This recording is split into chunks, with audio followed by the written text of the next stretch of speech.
Welcome back guys, Vishal Gupta आपका teacher. कैसे हो आप सब स्टूडेंट्स। इस वीडियो में मैं आपको क्लास 12 सब्जेक्ट अकाउंटेंसी का जो हमारा चैप्टर चल रहा है कैश फ्लो स्टेटमेंट का, उसका सॉल्यूशन कराने जा रहा हूं। क्वेश्चन नंबर 28 का from the book of TS Grewal. ठीक है गाइस, तो चलिए स्टार्ट करते हैं। हम इसकी स्टेटमेंट को, इस पे लिखा हुआ है कि गुडविल कितनी है। गुडविल 2021 की और 20 की दी हुई है। उसके बाद पेटेंट्स है, लैंड है, फर्नीचर है, plant and machinery net value पे है, 10% इन्वेस्टमेंट है और एक्रूड इंटरेस्ट ऑन इन्वेस्टमेंट है। एडिशनल इंफॉर्मेशन क्या चीज है, investment is sold at book value of on 31 मार्च 2021 को। ठीक है, 31 मार्च 2021 को। तो हमें कैलकुलेट करना है cash flow from investing activities. ये गाइस मैंने ये फॉर्मूला बना लिया। यहां लिखेंगे cash flow from investing activities. Investing activities, ठीक है गाइस। ओके, चलिए अब उसके इस हेडिंग के बाद दूसरी हेडिंग हमारे पास थोड़ा सा गैप देने के बाद क्या बोलेगी, cash used in investing activities. ठीक है जी। अब सबसे पहले इंटरेस्टिंग चीज क्या है, गुडविल।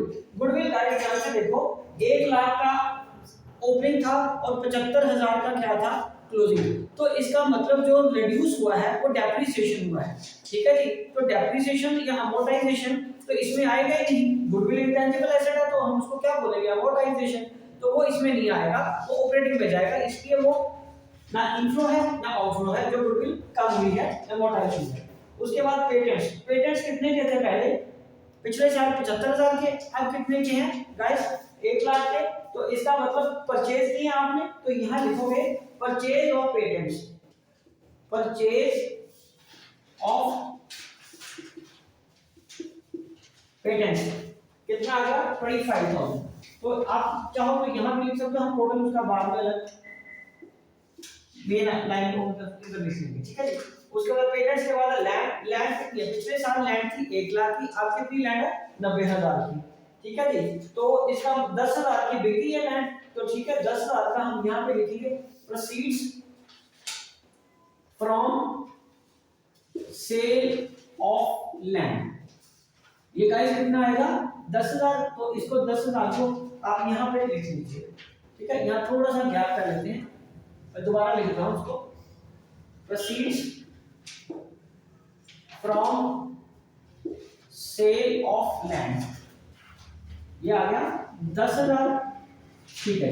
उसके बाद क्या आएगा, प्लांट एंड मशीनरी की नेट वैल्यू पहले पिछले साल कितने का था, 21,000 का, अब कितने का हुआ, 2,40,000 का। तो फिर इसका मतलब परचेज हुआ।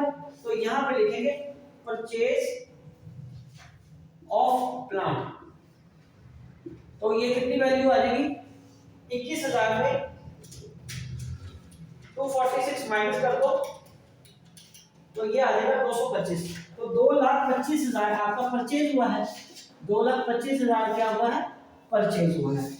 उसके बाद इन्वेस्टमेंट की वैल्यू कितनी है गाइस, 2 लाख की, और बिकी का है 1,80,000 की। ठीक है। और क्या हो गया, 20,000 का सोल्ड है, और वो खुद हमें बता रहा है कि जो सोल्ड हुआ है वो लास्ट डेट को हुआ है। ना प्रॉफिट बताया ना लॉस बताया। इसका मतलब सेल प्राइस वही रहेगा जो 20,000 रिड्यूस हुआ है। तो यहां लिखेंगे proceeds from sale of investment. ठीक है जी। ये कितना आ गया गाइस, 20,000 का। तो 20,000 इसमें ऐड कर दो। अब उसके बाद क्या वो बता रहा है, एक्रूड इंटरेस्ट ऑन इन्वेस्टमेंट 6,000। इसका मतलब एक्रूड है, मिला ही नहीं, अभी ड्यू है, ड्यू बट नॉट रिसीव्ड। तो कैश फ्लो में आने का तो इसका मतलब नहीं बनता 6,000 का, बट फिर मिला कितना, जो कैश में आएगा वो है। गाइस देखो, ओपनिंग बैलेंस हमारे पास इन्वेस्टमेंट का कितना था, 2 लाख का, और जो बिकी है 20,000 की, वो लास्ट डेट को सोल्ड आउट हुई है। तो इसका मतलब जो ब्याज लगेगा, जो इंटरेस्ट लगेगा, वो तो पूरे साल का लगेगा 10% के हिसाब से। तो 2 लाख का 10% ब्याज कितना आया, 20,000। 20,000 में वो 6,000 आपको क्या बोल रहा है, एक्रूड है। तो फिर मिला कितना, 14,000। तो यहाँ मिलेंगे, लिखेंगे इंटरेस्ट रसीव्ड। इंटरेस्ट रसीव्ड में कैसे लिखोगे, 20,000 में से जो 6,000 आपको मिला नहीं है, उसके अलावा 14,000 फिर मिला हुआ ना आपको, तो ये आ गया 44,000। ठीक है जी। ये 44,000 आपका पॉजिटिव की फिगर आएगी, और यहाँ पे 2,25,000 और 25,000 को ऐड कर देना नेगेटिव के साइन के साथ, तो ये आ गया 2,50,000 नेगेटिव का साइन के साथ। तो 250 में से आप 44 माइनस करोगे तो आपका बैलेंस आ जाएगा 206 यूटिलाइज, मतलब 2,06,000। कितना आएगा गाइस? 2,06,000 अमाउंट नेगेटिव का आएगा। It will be known as cash, it is known as cash used in investing activities।